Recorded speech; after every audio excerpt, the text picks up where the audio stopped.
Okay, अभी जो हम लोग टॉपिक देखने वाले वो CFA का FSA सब्जेक्ट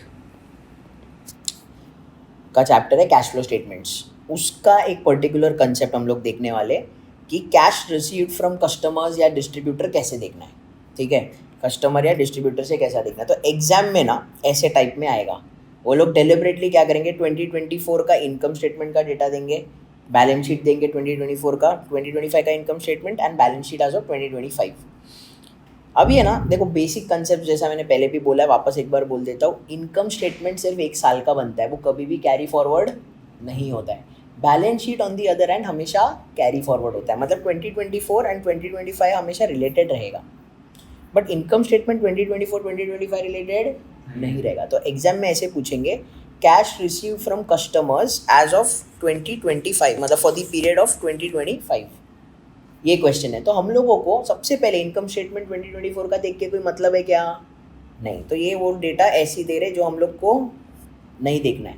तो अभी हम लोगों को 3 ही चीज़ें देखनी है, balance sheet as of 2024, income statement as of 2025 and balance sheet as of 2025। कभी भी कैश रिसीव फ्रॉम कस्टमर या डिस्ट्रीब्यूटर है तो 3 इंपॉर्टेंट चीज़ें देखनी होती है। कौन सा? सेल्स करंट ईयर का, फिर हम लोग को डेटर देखना है 2 साल का बैलेंस शीट में, मतलब previous year and current year, and मेरे को अनअर्न्ड रेवेन्यू देखना है previous year and current year. अभी unearned revenue as a concept क्या है, कैसा होता है अनअर्न्ड रेवेन्यू? मतलब बेसिक आइडिया ये है, अभी सपोज मैं फिनविजन में क्लासेस चला रहा हूँ, एक बैच में 40 स्टूडेंट्स है, सपोज उनका पैसे आ गया, बट क्या मैंने अभी तक उनको 6 से 8 मंथ्स पढ़ाया है क्या? पढ़ाया नहीं ना अभी तक।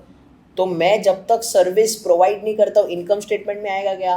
नहीं। अरे बट कैश तो ले लिया ना, तो कैश में आ गया लेकिन सर्विस अभी भी प्रोवाइड नहीं किया, तो इनकम स्टेटमेंट में नहीं आता है। समझ में आया? तो लेकिन कैश आ गया ना, तो कैसे आता है? बैलेंस शीट में कैश आ गया लेकिन अभी तक मेरे को सर्विस प्रोवाइड करना बाकी है, तो एक लायबिलिटी बनता है। ये है अनअर्न्ड रेवेन्यू। इसका भी शायद मैंने पहले वीडियो डाला हुआ है, एक बार चेक कर सकते हो। तो हम लोगों को ये 3 चीज़ें देखनी है। तो सबसे फर्स्ट चीज़ कैसे देखना है, लॉजिकली कैसे देखना है? 2024 में कितने का डेटर आउटस्टैंडिंग है? 20,000।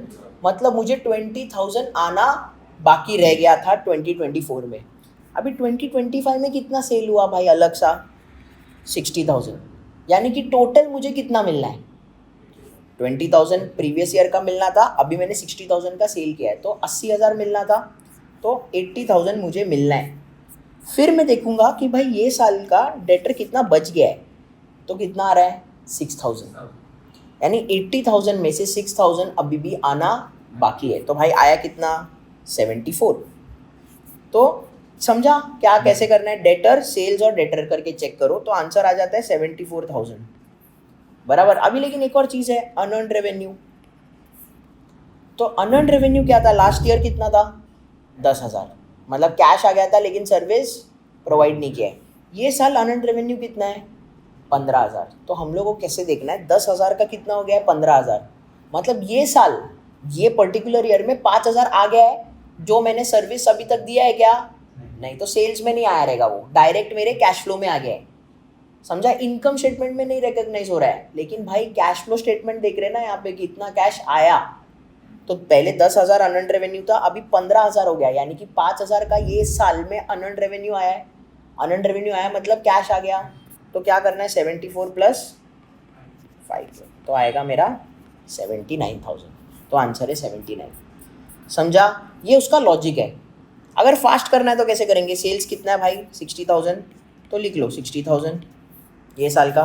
डेटर 20 का 6,000 हो गया है, मतलब लास्ट ईयर के कंपैरिजन में इस बार 14,000 आ गया, तो प्लस 14,000, क्योंकि डेटर मेरा 20 का 6 हुआ है ना, मतलब 14,000 आ गया। अनअर्न्ड रेवेन्यू 10 का 15 हो गया है, मतलब 5,000 आया। ऐसे करेंगे तो भी 79,000 ही आएगा। तो आपके ऊपर है आपको कैसे करना है, ठीक है। अभी यही मेरा अनअर्न्ड रेवेन्यू अगर 10,000 है, 10,000 का 8,000 हुआ रहता तो क्या करते हम? देखो अभी अगर ऐसे करने जाएंगे तो 10,000 अनअर्न्ड रेवेन्यू था, अभी वो 8,000 हो गया है। उसका मतलब क्या है? 2,000 का सर्विस मैंने प्रोवाइड किया है, मतलब इनकम स्टेटमेंट में आ गया, लेकिन कैश आया क्या? नहीं। ऐसा है वो उल्टा लॉजिक।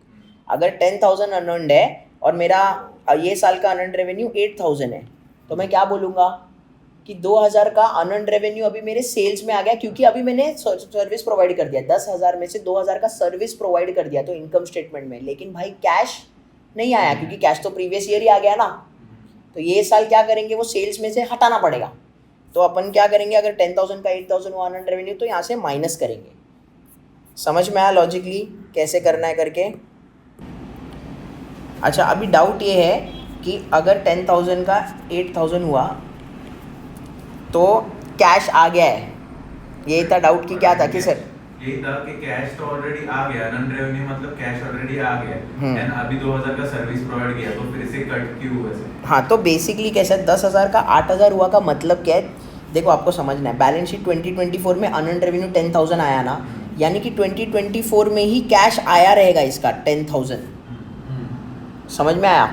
अभी क्या हो रहा है, अनअर्न्ड रेवेन्यू 8,000 हो गया, तो क्या कुछ कैश आ रहा है क्या? बिल्कुल नहीं। बेसिकली इसका मतलब क्या है, अनअर्न्ड रेवेन्यू 10,000 का 8,000 हुआ है, उसका एक ही मतलब है कि भाई पैसे तो मुझे 10,000 लास्ट ईयर ही आ गया था, ये साल वो 10,000 में से 2,000 का मैंने सर्विस प्रोवाइड किया है। सर्विस प्रोवाइड किया है मतलब वो जो 2,000 है ना, यहाँ के सेल्स में रिफ्लेक्ट कर रहा है, लेकिन क्या मुझे कैश आया क्या? नहीं, कैश तो लास्ट ईयर आ गया है, ये साल कैश नहीं आया ना, तो मैं वो 2,000 हटा रहा हूँ।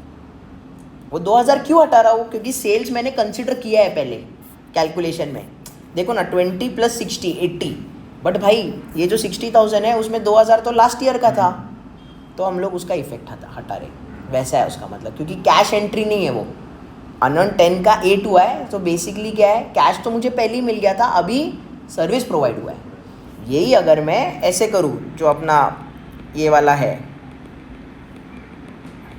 हाँ, अनअर्न्ड रेवेन्यू का ऐसे करूँ 10 का 15, उसका क्या मतलब है, लास्ट ईयर का 10,000 का सेल्स अभी भी हुआ नहीं है, सर्विस अभी भी नहीं प्रोवाइड किया। उल्टा इस बार क्या हो गया, और 5,000 मुझे कैश मिला है जिसका मैंने अभी तक सर्विस नहीं प्रोवाइड की है। समझा?